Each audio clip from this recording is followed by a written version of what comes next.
Hi, everyone here. Hello. Hello, hello. It's good to be here. Always. Always good to open self up to see what comes. Where are we today? Right? It is. I think everybody kind of uses the word crazy out there. For lack of a word, we don't know what to say. That usually means something's pretty powerful going on. Where are we? We don't know this world. Not in our lifetime. Not in the history that any of us may know a little bit of, whether it's religious history or whatever. We don't understand it. It's never happened. Is it Armageddon? Could be. What does that even mean? Because the world's different from when it was. Does anyone here listen to Cryon ever? A little bit, right? So every now and then I'm called to hear his channeling again. And it's interesting because I listened to my guru. I had picked up a reading and then I tuned him in on the same day. And can I tell you, it was the exact same message? You're seeing that a lot. Don't you love that? You're going to see more of that, by the way, because we don't know where we are right now. And we're searching. So the messages are coming. There are more prophets coming of all religions and faiths. They are here. We need to hear them. But guess who the true prophets are? Our hearts. So the world is bordering on this place that we've always heard about, that we've been threatened with, of annihilation of some sort. Is this a difficult time? Yeah. Do I believe?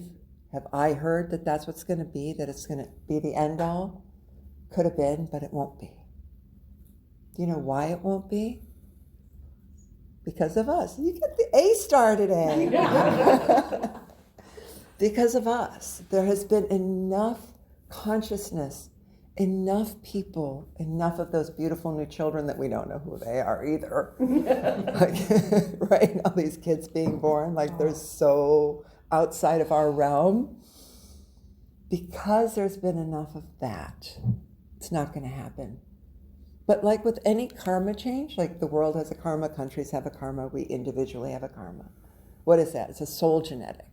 It's what we come in with ancestrally. It's what we come in with if you believe that we've lived other lives, other incarnations.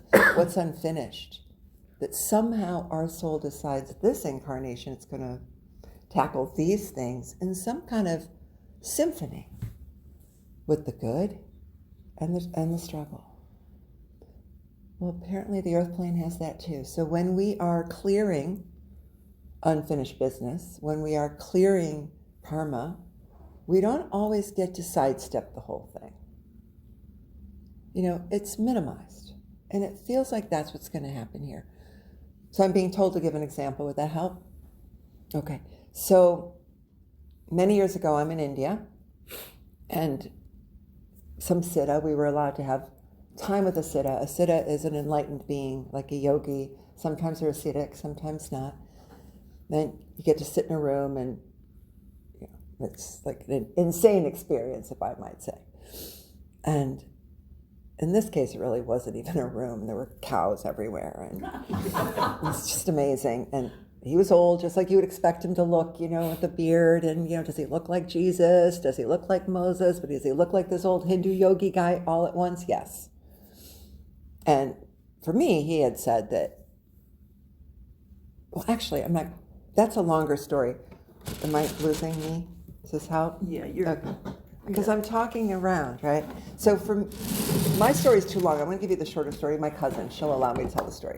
So he had told her that she's going to lose her knees and that there were specific prayers and specific remedies that she could do. And then he blessed her and, helped her release herself of that karma.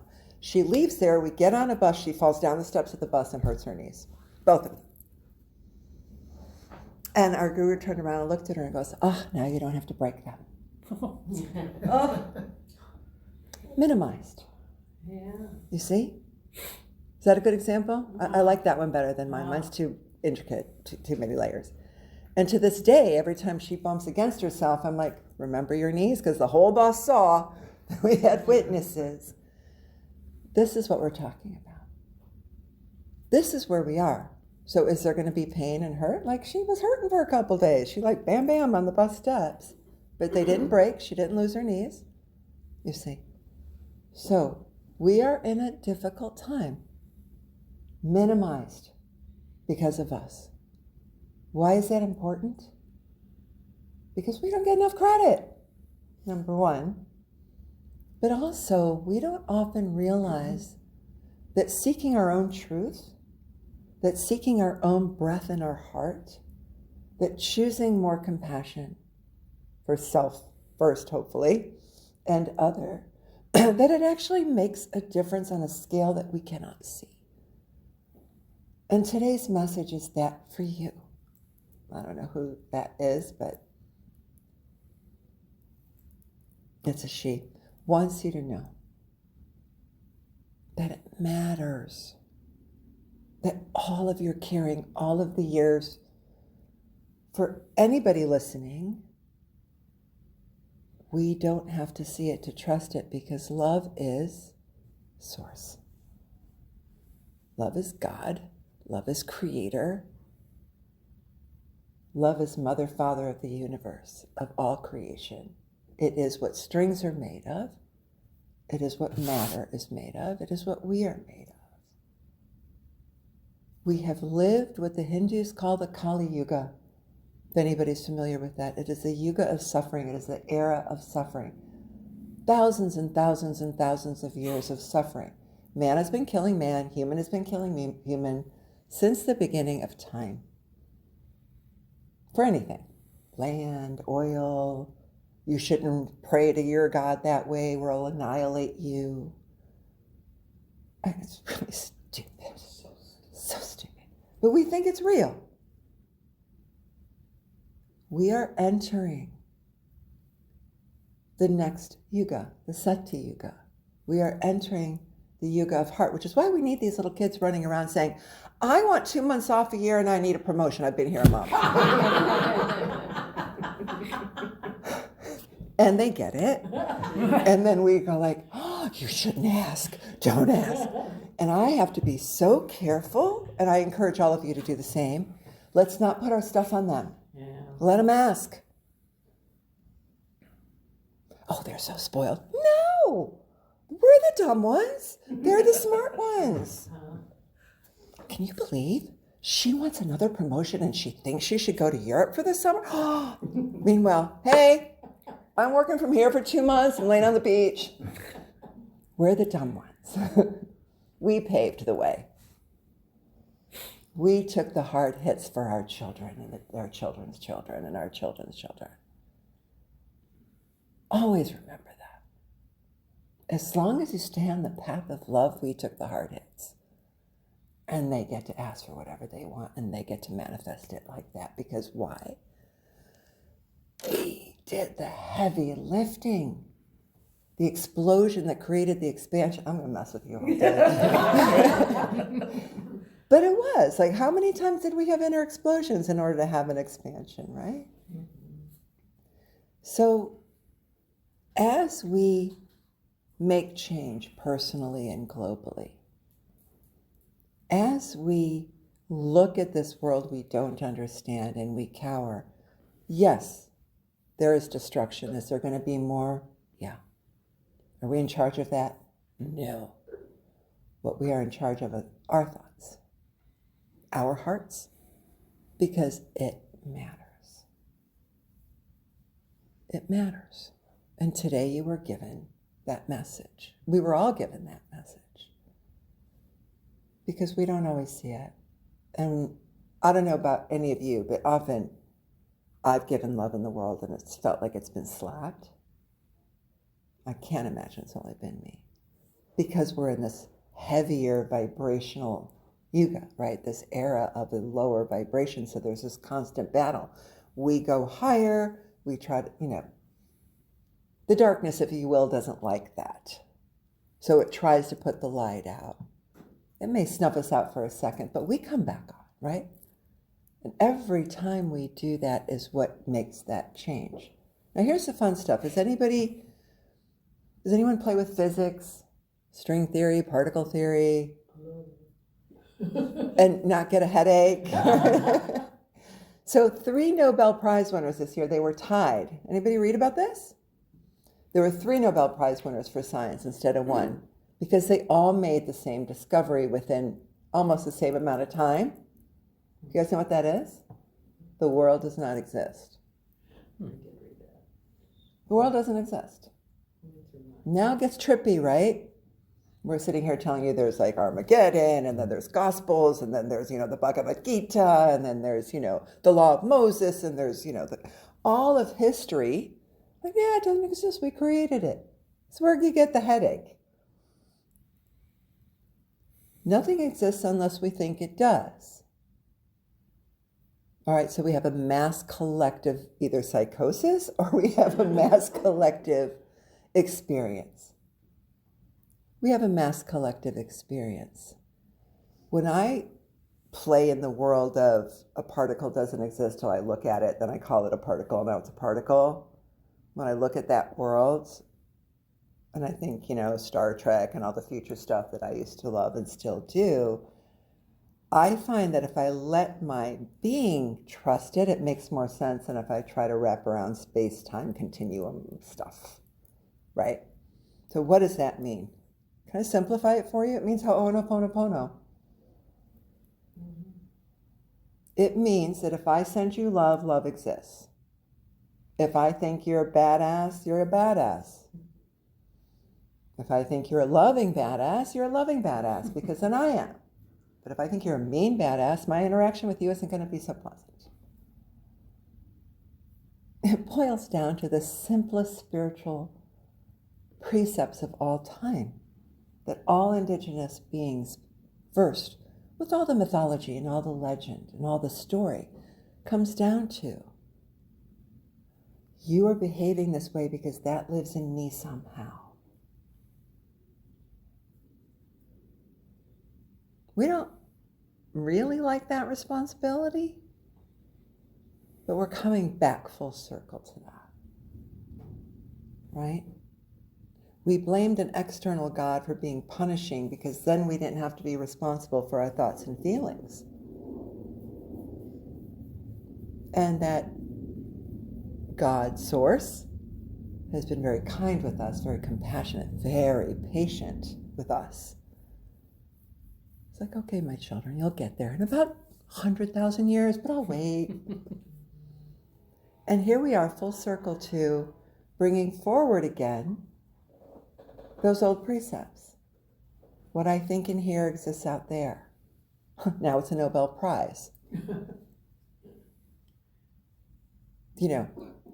Father, whatever his name was, that first discovered, the kahuna that first spoke to that isn't the one that got the Nobel Prize. Or Krishna, right? Or Jesus. He didn't preach a million different branches of religion. He preached love. Love on this earth. Bring heaven onto earth. Heaven onto earth means love. Love lives in your heart. If you love things and you believe, all miracles happen. He didn't stand there in the streets of Jerusalem and say, if you see a particle, then it exists. But he stood there and he said, your faith healed you, my child. What's the difference? You see. So this difficult time is bringing us home. Not everybody gets to come home. Not everybody will come home this time.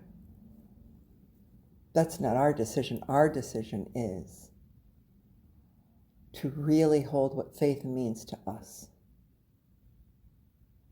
To me, it means love. To me, it means those words. Your faith healed you, my child. To me, that's what it means, which to me is Ho'oponopono, which is Krishna. Can I tell you a Krishna story? Yes. Okay, Krishna. So, again in India, caste system, right? Not now, but there was, and it still lingers. So, I get to go to this temple in Kumbakonam, which is southern India, Tamil Nadu. And we're on the bus. I had the back seat for like 3.5 hours. Don't talk to my bladder. She's still upset. So I go to this temple, and this temple has a solid silver Krishna. I'm about 5. I think it was like 6.5 feet tall. Now, just a quick how the temples work in India. The temples are built on vortexes, like sacred geometry. And they are shaped in the expression of the human genome and the human experience. And you have to enter a certain way, you have to leave a certain way, you have to walk through them a certain way. And depending on the vortex and the sacred geometry is whose temple it is, i.e. Shiva or Krishna or Rama, etc. They're consorts, but Ganesha is always at the front because the Ganesha is the protector of all things, removes all obstacles. So there's always a Ganesha that you pray to before you enter. The idol, the specific idol of that temple, is what's inside the inner sanctum, or this, I'm not going to lose it right now. Anyways, the inner sanctum. And it's opened up at specific times of the day, based on the day and the astrology of the day. And then the priest will come, and the priest will do an abhishekam or a puja, or they just allow you to see this particular idol. And in the presence of that, you get darshan and diksha, which is the eyes of God and the transmission of God. Like that. So, very powerful if you can feel it, if you believe it, if you, on and on.